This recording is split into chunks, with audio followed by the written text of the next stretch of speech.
No, I mean, a lot's happened in the last couple of days. It's certainly been a tumultuous few days, to say the least. When I went to the party conference yesterday, I think my opening words were, I'm not sure who's more surprised to see me here, the audience or myself. So things had moved very, very quickly. I mean, I only took the decision to resign the whip from the Scottish Conservatives on Wednesday evening. And then 12 hours later, I'd posted my resignation letter. Why? What prompted that decision? Why had it become intolerable? I think intolerable is probably the right word, actually. I think that's a good word to use.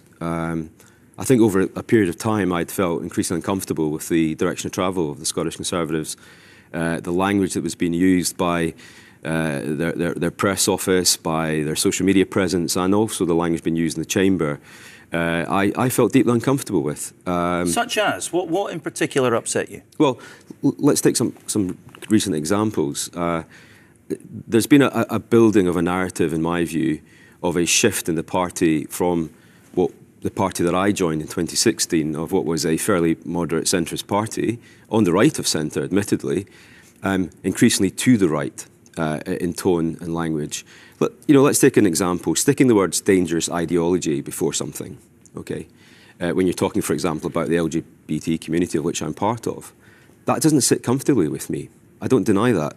It affects you personally. I'm not alone in all of this, and everything I said in my resignation letter I stand by. But what's important here is I am not alone in this. I'm just perhaps the more public person to say it. The amount of messages I've had in the last 24 hours from Conservative activists and voters and members, and even members of staff who support my decision and feel the same way as I do, I think sums up a much wider issue in the Conservative Party. I mean, half a dozen of your fellow Conservatives have moved the other way. They've left and they've moved to Reform because the party presumably isn't of the right enough for them at the moment.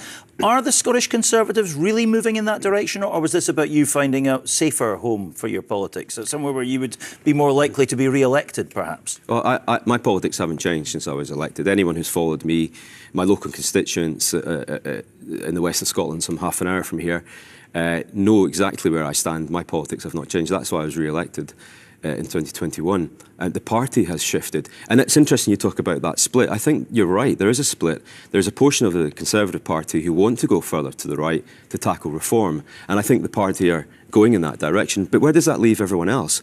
And that's where I think there's a growing amount of people in the Conservative Party who feel increasingly uncomfortable with its direction of travel. Are you still then a centre-right politician?